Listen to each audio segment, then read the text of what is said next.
students, welcome all of you to my class. We are doing the chapter first, when, where and how from history.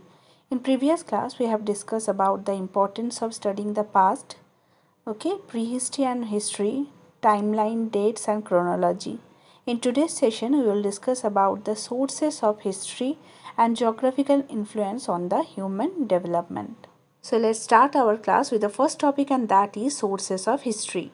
Historians have to use evidence or clues to write history and give us a complete picture of the past. Have you ever wondered where do they get this type of clues and evidence from? There are several sources from which we may get informations about the past. So sources of history divided into two parts, archaeological and literary. Archaeological sources again divided into four parts, monuments, inscriptions, artifacts and coins.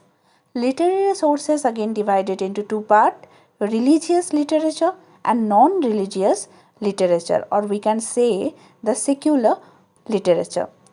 The religious literature like Upanishads, Vedas, Ramayana and Mahabharata. An example of non-religious literature are plays and dramas, books, accounts by the foreign pilgrims. Now my dear children, we are going to discuss all the sources one by one. So let's start with the archaeological sources. Archaeological sources are objects from the past. This could be ruins of buildings, pieces of pottery, tools, coins or jewelry. This object reveal the level of development of a society. मतलब ये सारे जो tools थे ये क्या reveal करते थे, ये सारे ऑब्जेक्ट रिवील करते थे कि सोसाइटी का डेवलपमेंट कितना हुआ था. ओके और क्या रिवील करते थे, ये रिवील करते थे कि जो क्राफ्ट्समैन थे, जो ऑब्जेक्ट बनाते थे वो कितना एक्सपर्ट थे, ये भी वो रिवील करता था. Under archaeological evidence we are having monuments, inscription, artefacts and coins. So buildings of historical importance are actually called monuments. Okay, so they include temples, forts, stupas, palaces or other structure.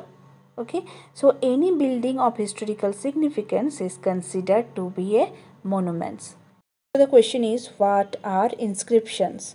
Words inscribed on stone or metal are called inscription. I'm going to repeat, words inscribed on stone or metal are called inscriptions. So written records engraved on hard surfaces like rocks, pillars, stones and metal stone slabs are called inscription. They usually give detail of battles won or instruction from the ruler to the common people. Study of inscription is called epigraphy. I am going to repeat, the study of inscription is called epigraphy.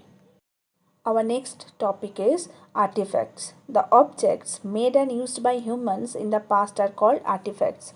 This include pottery, ornaments, jewelry, tools. Okay, so all the object जो past era पे जो human use करते थे, वो utensil हो सकता है या कोई भी ऑब्जेक्ट हो सकता है, ये सब को बोला जाता है artefacts. And this object reveal us about the lifestyle and culture of the past. Our next evidence is coins. So coins give us information about the economy of kingdoms and king. Okay king के बारे में या kingdom के बारे में अगर जानना है अच्छे से, तो कॉइन्स भी एक अच्छा एविडेंस और टूल्स है. Okay the study of coins is called numismatics. तो जो कॉइन्स का जो स्टडी है इसको बोला जाता है numismatics. The design and polish of coins tell us about the artistic excellence of the people who lived in those periods. Now move to the next topic, and that is literary sources. So any written record of the past is known as literary sources. Okay, such records are important as they tell us about the social, political and economic conditions of the times when they were composed. Okay, so we know that the literary sources again divided into two parts. First one religious literature and next one secular or non-religious literature. So religious literature including epics like the Ramayana, Mahabharata, Vedas and Upanishads. The religious books of Jains and the Jataka tales of Buddhists also give us information about Jainism and Buddhism. Our next evidence is secular literature or non-religious literature. So all writings except the religious writing are called secular or non-religious literature, or we can say writings not concerned with religious themes are called secular literature. I'm going to repeat, writings not concerned with any kind of religious themes are called secular literature. मतलब जो literature कोई भी religion को, कोई religious belief को follow नहीं करता है, उसको हम बोल सकते हैं secular और non-religious literature. So accounts of foreign travelers, biographies of kings, okay, stories, poems, plays, books on medicine, science and politics are non-religious literature. Okay, some examples are there, just like the plays written by Kalidasa or Arthashastra by Acharya Chanakya, okay, the Indica by Megasthenes, accounts of Fahian and even Sang, the Sangam literature, all are the examples of secular literature. Our next topic is the geographical framework of India. So, geography plays an important role in determining the history of a place. Why? Because अगर history के बारे में जानना है कोई place का, तो उसका जोग्राफिकल फैक्टर के बारे में जानना बहुत ही ज़रूरी है. So people in olden times in India lived mostly near the river valleys. Why? Because the river provided a good source of water for all. India is surrounded by sea on three sides. It is protected by the Himalayas in the north. North side पे क्या है? Great Himalayas. But there are several mountains passes or passages through which people from Central Asia, Iran and Afghanistan keep coming into the India.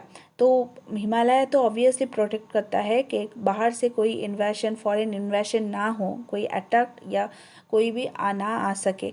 But बहुत सारे passages है, बहुत ही ज़्यादा passes है जिसके थ्रू कोई भी आ सकता है. India is also a land of rivers. These rivers provide India with plenty of fresh water and extensive fertile plains. So, good source of water ही नहीं है, ये क्या प्रोवाइड करता है? बहुत ही अच्छा fertile land.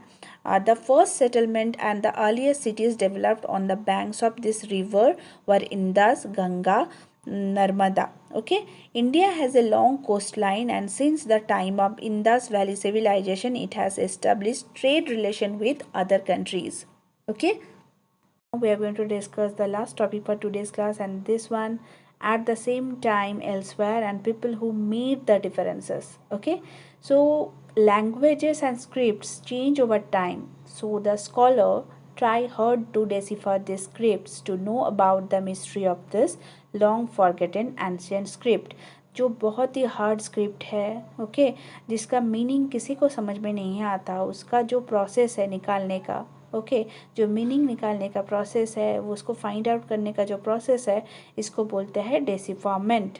For example, cuneiform, okay, it is a kind of pictographic script, is the earliest form of writing created by the Sumerians. okay, तो यही है यूनिफॉर्म जैसा हर्ड स्क्रिप्ट को निकालते हैं, जो मीनिंग निकालते हैं, ये प्रोसेस को बोला जाता है decipherment. Okay, people who made the differences, remember the father of history is called as Herodotus. Okay, Herodotus was an ancient Greek historian. It is believed that he was the first historians जो क्या किए थे, वो collect किए थे, उनका materials arrange किए थे सिस्टमेटिकली, और उसका जो एक्यूरेसी है, जो ट्रूनेस है, ओके, जो लॉयलिटी है, वो भी बहुत अच्छे से सब कुछ जांच पड़ताल करके वो अरेंज किए थे एक बुक पे, और ये बुक का नाम था हिस्टोरीज. And this book contains the evidence of Greco-Persian wars. So my dear children, that's the end for today's session. We will meet in our next class with new topics. Till then, bye. Take a very good care of yourself and happy learning.